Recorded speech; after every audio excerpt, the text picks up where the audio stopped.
Hello guys, how are you? I'm Hardeep Singh. Welcome back to your own YouTube channel.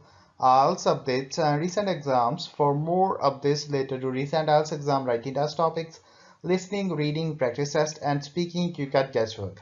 Please, guys, participate in everyday listening and reading practice test to achieve your desired band score in your actual IELTS exam. Please hit the like and subscribe button. Press the bell icon for the upcoming notifications. Don't forget like, subscribe and share my YouTube channel and my Facebook page, IELTS updates and recent exams. Now turn to part 1. You will hear a telephone conversation between a customer and a shop assistant. First, you have some time to look at questions 1 to 3.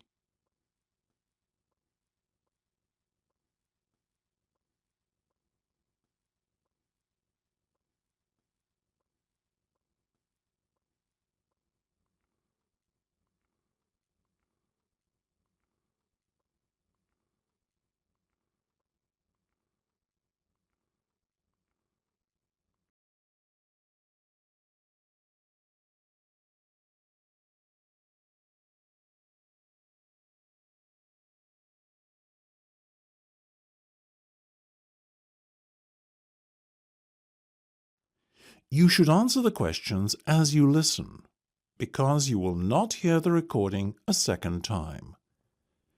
Listen carefully and answer questions 1 to 3. Good morning, Jenny's Suit Rental. Jenny speaking. How may I be of service? Hi there.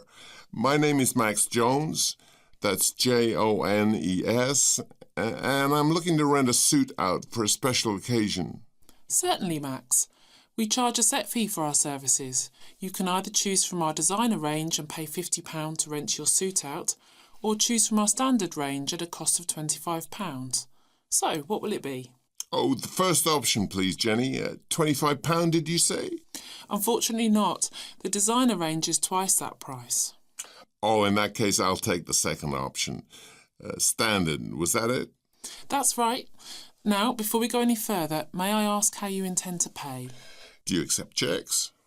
Yes, but only in exceptional circumstances. We prefer cash or credit card. Well, as I haven't got one, does this count as those circumstances? Yes, that'll be fine. Make it payable to Jenny's Suit Rental. Will do. Before listening to the rest of the conversation, you have some time to look at questions 4 to 10.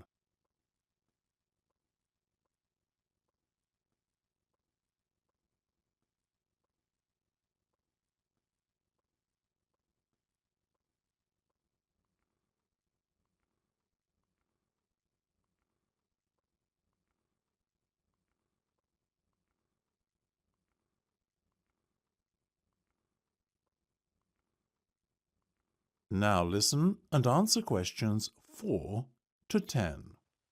Now, Max, can I take your measurements, please, and a few details about what sort of suit you have in mind? Certainly. Let's start with the trousers then, shall we? What is your waist size and leg length? I used to be 32 waist, but these days it's more like 36. Too many cream pies. I've been there. And about the leg, 34? I wish. I'm afraid I'm somewhat lacking in the height department. Not even a 32. 30, I'm afraid. Never mind. As for the colour, could you do a dark grey suit? In fact, we have a very smart one of those in just your size. You're in luck. Now, what about shoes? Same colour? No, I think I prefer something darker. OK, let's go with traditional black then, shall we? What about size? I'm a size 45. By my calculations, that's 10 in our sizes. And style? What have you got? We do suede, nubuck and traditional leather. Definitely the last one. Very well. And will you be wanting a necktie? Do you do bow ties? Of course. I'll put one of those down on your order. Dark grey, I presume? Perfect. To match the suit. I think I fancy a light blue shirt, by the way. Might I recommend a green? Green would go very well with the suit you are renting. Light or dark? I'd say dark. Dark it is then. My neck size is 17 and a half. Hard to believe that a little over a year ago I could fit into a 15, isn't it? Those cream pies again, right? You got it. Now, what about your suit jacket? Same colour as the trousers, obviously, but what size? Medium should be fine. You sure? Yeah. And have you got any of those 3-button ones? I'm afraid not. The 1 and 2 button suit jackets are far more popular at the moment. In fact, the 1 button is all the rage. Let's have that one then. No problem. Now. That is the end of part 1. You now have 1 minute to check your answers to part 1.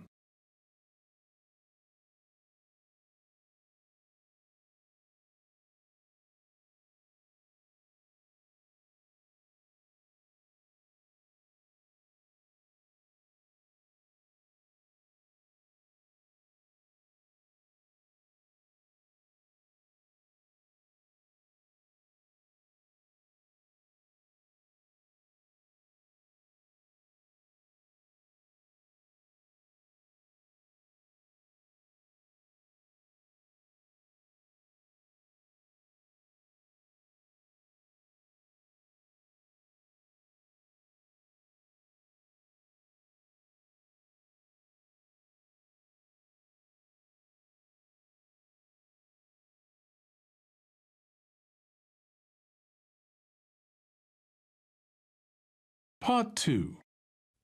You will hear a tour guide talking to her tour group.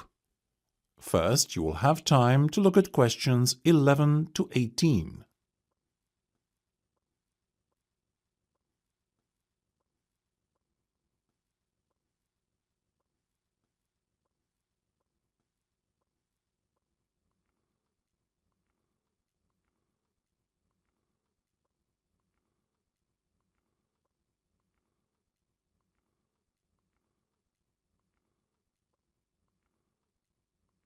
Now listen carefully and answer questions 11 to 18.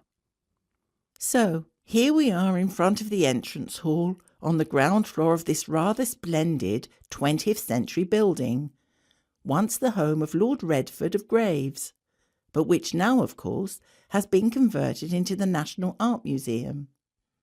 Now, look straight ahead towards the end of the entrance hallway to where it narrows. That door will take you into the main exhibition hall. Alternatively, if you take the first right, you'll come to the modern art section, and next to that is the modern art studio, where you can see professional artists at work on their latest masterpieces. Fascinating. Taking a left off the entrance hallway, on the other hand, will lead you to the classical art section. If you look at the map on the entrance wall here, you will notice that there are 2 corridors running towards the back of the ground floor, one on the left and one on the right. They both lead onto the rear corridor, which is home to a further 4 exhibition rooms. On the far right, we have the landscape section. In the centre of the corridor is the still life section. And on the far left of the corridor, there are 2 rooms. As you walk down the corridor towards them, the one on your left is the History of Art room, and the one opposite is the Digital Art room. Right, let's get started then, shall we? Before you hear the rest of the discussion, you have some time to look at questions 19 to 20.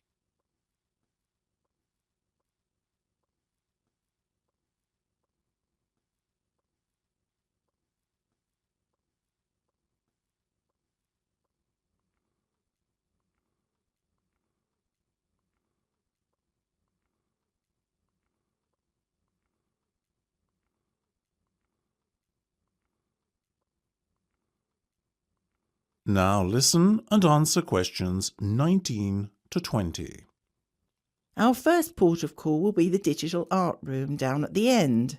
This exhibition has been open little more than a month, but has proved hugely popular with visitors so far. It is an interactive exhibition space, and visitors are encouraged to touch and feel the exhibits to their heart's content. Though, of course, I shouldn't need to remind you that this is forbidden in the rest of the museum, as is the use of cameras, so please ensure that you do not take any pictures once you leave the digital art room. That is the end of part 2. You now have 30 seconds to check your answers to part 2.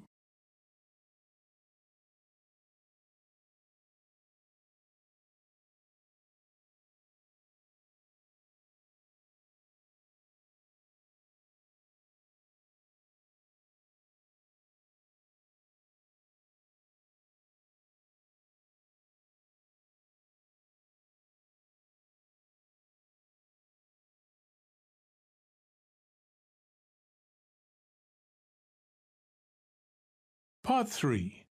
You'll hear a discussion between two students and their teacher on a planned charity event. First, you have some time to look at questions 21 to 25.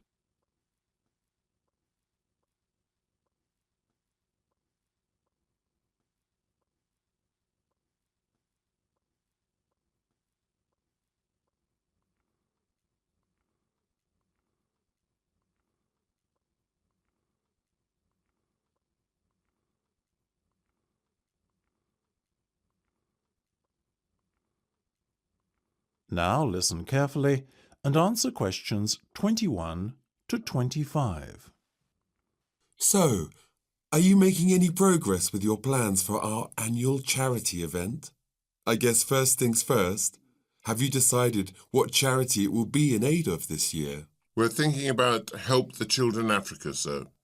Well, that's Mark's idea, sir, but I myself prefer a local charity called the Meals on Wheels. I'd have to agree with Laura on this one, Mark.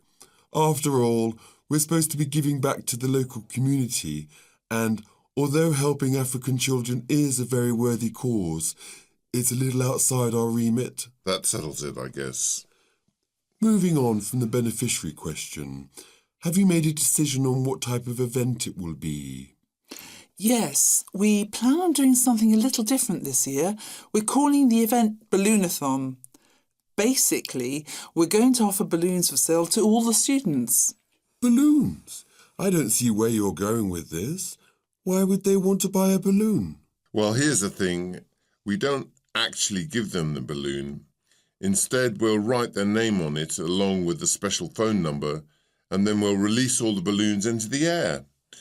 When they fall to the ground, if a person finds one and rings a special number, then both he and the student who've bought the balloon will win a gift voucher. That sounds like an excellent idea, guys. Well thought out. This Balloonathon has a real novelty value attached to it, don't you think? Exactly what we said, sir. The only drawback is that the gas you put into the balloons is rather expensive. How much? About £20 per canister, and we'll need about 10. And how many balloons are you planning to blow up? Well, there are over 1,000 students in the school, so if even 1/3 of the students buy one, we'd need about 350 balloons. We've decided to order 500 so we don't run out. The good thing is we can return the canisters of gas if we don't use them, and the balloons aren't expensive, so there's no real risk of us spending a lot of money without getting a good return. You two have really thought this one out. I'm impressed. Before you hear the rest of the discussion, you have some time to look at questions 26 to 30.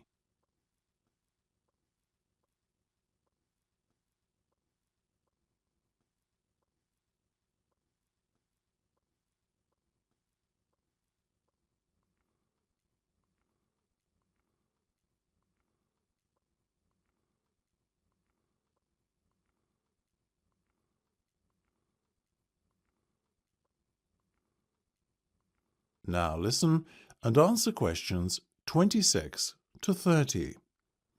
Thank you, sir. So, how much money do you think we can raise?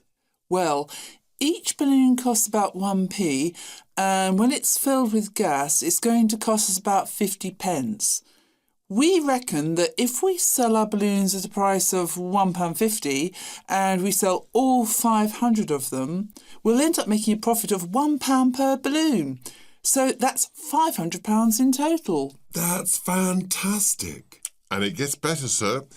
We've secured a sponsor for our event who's going to give us £1,000. How did you find a sponsor?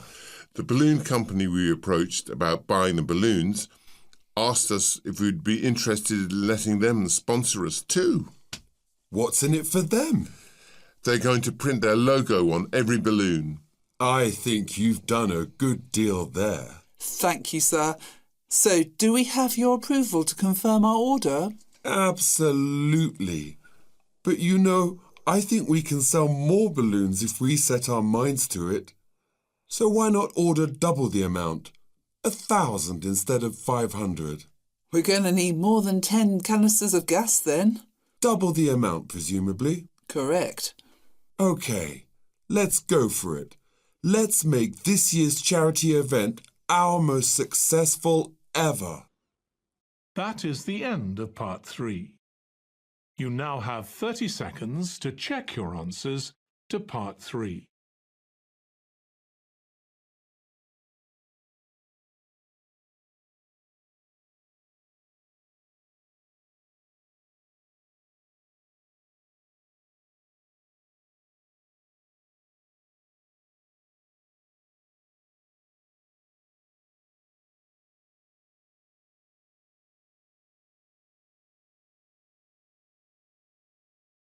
Part 4.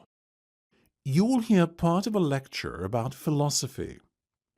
First, you have some time to look at questions 31 to 40.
Now listen carefully and answer questions 31 to 40.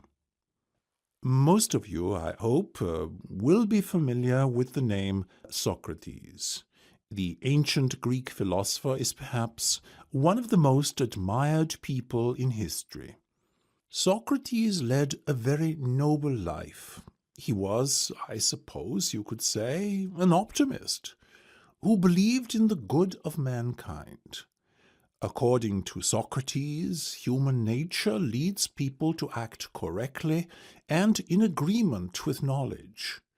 Socrates believed that evil and wrong actions arise out of ignorance and is famously quoted as saying, "No man knowingly does evil." True to his personal beliefs, Socrates devoted his own life to seeking goodness and truth. Born in Athens, where he lived all his life, Socrates always dressed simply and was known for moderation in both eating and drinking.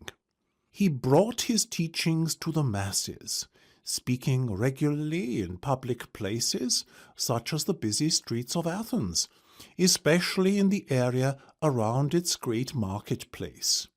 He had little regard for public opinion, and always conducted himself in accordance with his own set of rules. Socrates built up a reasonably large following of Athenians looking to learn from his seemingly endless wisdom. But he also had a good many enemies who mistrusted him on account of his unorthodox views on subjects such as religion. Socrates' enemies were what you would call the wrong type of enemy, being powerful and influential Athenians. Their efforts to have him ruined saw him brought to trial on charges of corrupting the young and disrespecting religious traditions. In the trial, Socrates defended himself, claiming that he had done nothing more sinister than enlighten people with a clearer knowledge of the truth, which is essential for the correct conduct of life. He made some remarks aimed at the ruling establishment, suggesting that those who are elected are not necessarily fit to govern effectively. Socrates himself had long ago become disenchanted with the materialistic ways of the upper class. Unfortunately, his views were seen as an attack on democracy and the electoral process, so the jury found Socrates guilty as charged and sentenced him to death. It is thought that many members of the jury resented his unbending pride, and that this may explain the harshness of the punishment handed down to him. Despite being given several opportunities to escape prison, Socrates resisted, and carried out his sentence calmly by drinking a cup of hemlock poison. During his life, Socrates introduced the idea that there are a set of universal standards by which people should be judged. His method, known as the Socratic method, involved discussion between two or more people around some key term. In theory, those party to the discussion should all define the term in the same manner. However, his studies found that this was seldom the case. Socrates encouraged his followers to engage in such discussions with the goal of trying to proceed from less adequate definitions to more accurate definitions over time, the ultimate goal being a true and universal definition that could not be contradicted by anyone. This method tended to expose the ignorance of the Athenians of his day. It showed that many things that they assumed true were in fact false.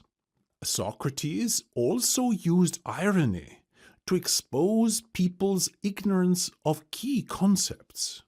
That is, he claimed to differ from others in recognizing that he himself was ignorant. His insistence on ignorance reminded other people of their own ignorance, but won him few friends in high places. That is the end of part 4. You would now have 10 minutes to transfer your answers to the answer sheet. So guys, don't forget like, subscribe and share my YouTube channel and my Facebook page. IELTS updates and recent exams. For more updates related to recent IELTS exam writing test topics, listening, reading, practice test and speaking, you got guesswork.